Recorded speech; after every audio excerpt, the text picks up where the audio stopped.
কুড়িগ্রামে ফুলবাড়ী ইউনিয়নে নীলকুমর নদীর উপর নড়বড়ে একটি সাঁকো দিয়ে প্রতিদিন পারাপার করছে 5টি গ্রামের হাজারো মানুষ।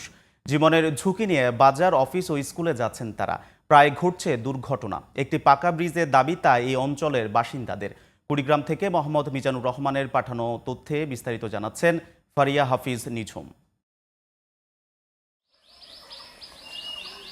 100 মিটার দৈর্ঘ্যের এই সাঁকোটি বাঁশ দিয়ে তৈরি করা হয়েছে। সাঁকোটির কিছু জায়গায় ভেঙে গেছে পাটাতন। তারই উপর দিয়ে যানমালের ঝুঁকি নিয়ে চলাচল করছেন সেখানের বাসিন্দারা। এই চিত্র কুড়িগ্রামের ফুলবাড়ী উপজেলার সদর ফুলবাড়ী ইউনিয়নের। স্থানীয়রা জানান, নীলকুমর নদীর উপর ব্রিজ নির্মাণ না হওয়ায় ঝুঁকি নিয়ে সাঁকো পারাপার তাদের নিত্যদিনের সঙ্গী।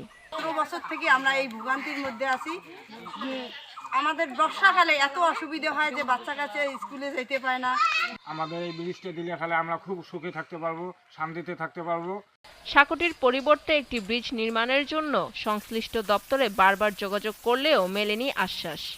কোনো উপায় না পেয়ে নিজেদের উদ্যোগে বারবার সাঁকোটি মেরামত করে কোনো রকম যাতায়াত ব্যবস্থা সচল রেখেছেন তারা। একটা প্রতিবন্ধী বাচ্চা, এই বাচ্চাটা ধরি যে আমি কি মুসিবত করছি। ব্রিজটা থাকলে তাও একটা অটো নিয়ে মানে লোকটা তাড়াতাড়ি নিয়ে যাওয়া যেত। আমার এই ব্রিজটা যদি ভালো করে দেয় আগে, তাহলে আমার এই যাতায়াত বাচ্চা কাচ্চা স্কুল যাওয়ার বা রুগী একটা অসুস্থ হলে তাড়াতাড়ি করে নিয়ে যাওয়া মেডিকেলে আমার খুব সহযোগিতা হয়। বাঁশের সাঁকোর পরিবর্তে পাকা ব্রিজ নির্মাণের সম্ভাব্যতা যাচাই ও প্রস্তাবনা পাঠানোর কথা জানায় স্থানীয় সরকার ও প্রকৌশল অধিদপ্তর। ফুলবাড়ী উপজেলায় এটা চন্দ্রঘোনা আবাসনের নিকট একটা ব্রিজ, এটা বর্তমানে সাঁকো আছে, বাঁশের সাঁকো। তো এটা হচ্ছে যে সমীক্ষার কাজ চলতেছে। এটা টোপোগ্রাফিক সার্ভে কমপ্লিট হয়েছে। এখন এরপরে হচ্ছে সয়েল টেস্ট হবে, তারপরে হচ্ছে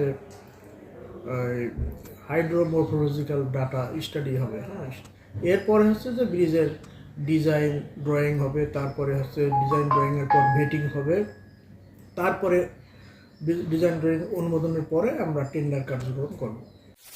ফারিয়া হাফিজ নিঝুম, জিটিভি নিউজ।